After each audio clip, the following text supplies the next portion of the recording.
Hello everyone and welcome back to another Magical Moon video. I'm back out in the laundry room, but we're not doing the antique repair shop today. We are outside doing the strimming and the land management. But I just thought I'd pop in and answer a few of your questions. I hope you enjoyed yesterday's video, but there were a few questions which I think is really important to answer. And one of those was, how is Bertha operated? She's operated by this big wheel on the end, and that is purely hand operated. And it's a technique that Jenny uses when she does her heirloom bears. So she's used to it and it works really well if you haven't got large, long stitches to do. And we don't have to do that. What we have to do, this is a good example of a buckle or a strap which has come off, and this area here is where the sewn area is, maybe around the perimeter and a few diagonals. So as you can see, there's no long runs, but it's very handy to be able to just move the wheel and be able to move the material and be really accurate and very slow and precise with what you do. And the same for the bandages. These are the wraps that go on the horse's legs. There's a piece of Velcro, and as you can see, this bit, or you might not know, there's a bit that sticks up. It just goes over and sticks onto there. And again, it's only maybe 4 inches, but there's probably only 1.5 inches of actual stitching to do. So she's going to be perfect for those operations. And someone else asked a little question about the bobbin. The bobbin is a round bobbin, and it just goes underneath the end here. You just slide the cover back, you can pop the bobbin on, and then you close it and off you go. So it's very, very similar to lots of the other machines. Some of you may have, or you may have machines which have a bullet type or a long spool bobbin, and that again is just for a different application. But even this industrial Big Bertha has we've got lots of machines with this, and we have lots of machines with the other, and it's just how they were when they came out. So really looking forward to getting going and doing those repairs. As I said before, we've got a little bit of reinforcing to do, and we've got a bit of finishing off whatever we're going to do, a bit of sanding, a bit of filling, and then a bit of colour and a nice durable paint for the top of this workstation. So I think it's going to work really, really well. In the meantime, I'm going to get on outside and carry on with that never, ever ending land management. See you soon.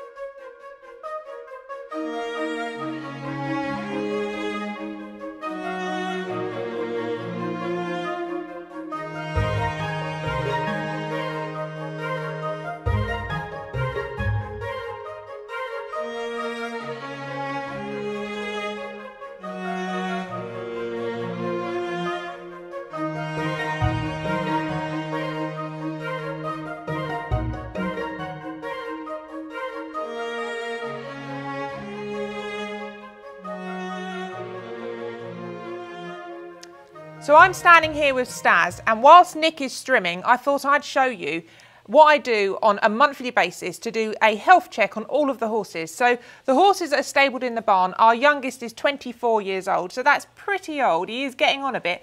So Stas here is going to be my perfect little candidate for me to show you exactly what I do to check them all over.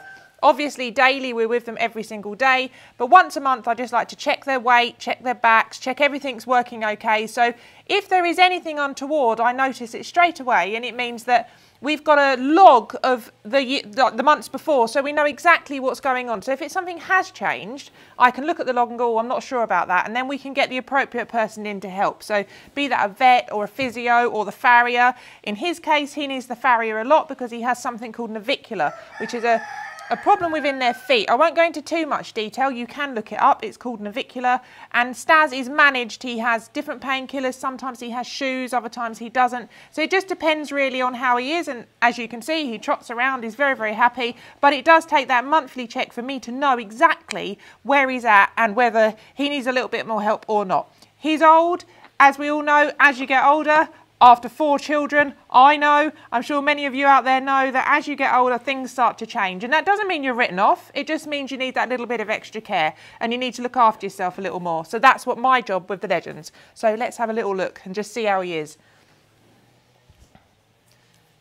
So the first thing I do is check their backs, because if they're in a little bit of pain, it can make them a little cranky. Stas being one of those, if he's in pain, he's the first to tell you. So as soon as he starts to show signs, I know immediately something's playing him up. So I'll always check their back. And the way I do that is by running my hands or my fingers down their spine, and just to see whether they react at all. So the first thing I do is run my fingers down his spine, and it would normally be about here, if he wasn't comfortable, that he'd dip down. And if he dipped down and he tried to get away from me, I'd know there's a little bit of pain there. The likelihood, the reasons that would have been caused, because he has problems with his front feet, sometimes he doesn't carry himself properly, and he'll go in the field and he'll have a moment where he thinks, oh, I can play, and he'll gallop around and he might slip. And when he slips, he just puts his back out slightly. So he'll end up with a bit of paracetamol just to help him out, just because it's his, you know, is his age, is to be expected, and he's also a little bit of a playful old thing, so he doesn't sort of accept that he's getting on, he just likes to play. So yeah, we check his back out, and so far, so good. I think he's in a good place at the moment.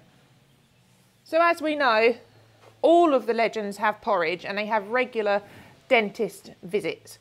They do lack teeth because they are getting on, and right at the back here they have their most important teeth, I believe, because they're the teeth that as they eat, they move around and they break the food up, which allows them to swallow. So if they can't swallow, they bring up great big lumps of hay or food, or when they're eating, they drop all food out of their mouths. So I just like to make sure there's nothing going on with their teeth, and that if you just rub up the side of their mouth, you can feel, and you'll see, again, they're very good at telling you their reactions, so if there's any pain. So by rubbing him down the side of his mouth, right up where his teeth would be, you feel all the way along, and again, he feels pretty good.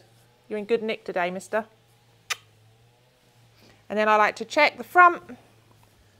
He's probably not going to play ball now, he's on camera. Look at those. Long in the tooth, eh?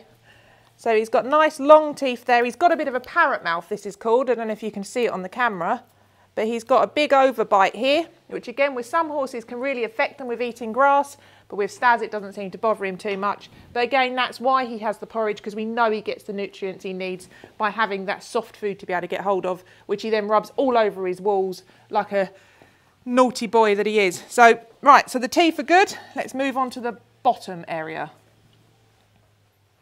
Okay, so I'm now at this very beautiful bottom end, and when we've checked his back, we've checked all the way along, and here is his tail. And some people may not know, actually their spine almost ends right down here. This here is all a bone. So you need to just make sure that obviously this is an extension of his spine, and I need to make sure that it's all okay. So I'll just gently wobble it about and just make sure again there's no pain, and that he's all good and nice and flexible, because they need this tail, especially this time of year, because they swish it around like a whip to get rid of the flies. So he's quite enjoying this. So he feels good, and it's all working as it should.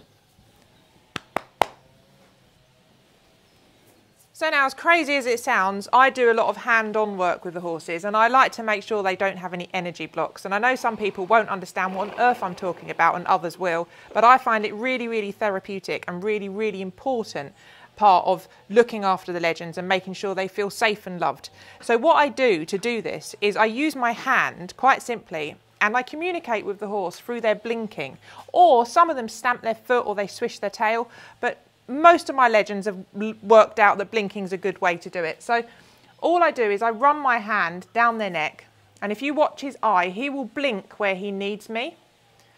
So as I work my way down, okay, so he blinked here. We don't know at the moment if that's a real blink and him telling me, or if it's just the flies annoying him. So we're going to go again.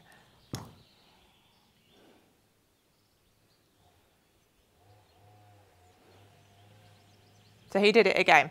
So now what I'm going to do is I'm going to hold my hand here, and what we're hoping to see is a release. So he will start to lick and chew, and ultimately he will yawn or he will shake, and that will be him releasing any built up energy, anything that might be a bit stagnant in there, to help him keep feeling well. Here, so we've got the licking and the chewing.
So he's all finished. He's had a lovely groom. He's feeling most relaxed. He's been at Jenny Moon's spa for the afternoon, and he's in good health. There's nothing to worry about or nothing to report. So I'll just mark down on my notes that he was okay, and then I'll move on to the next one. And we do this, as I say, every month just to check them all over. And it's a pleasure to be around them. They're such calming animals and so grateful all of the time. And, you know, they truly do deserve it. And to be sort of with him and just to know his character and to understand him is a really, really special thing. So he's going to go for a little walk with Toby now, just to ground him and make him feel a little less jitterish and excited, because he's feeling pretty cool. And yeah, he'll go for a walk up to the post box and back, and then he's going to come in and go to bed and have his tea with the other legends. So thank you again for watching, and we will see you very soon.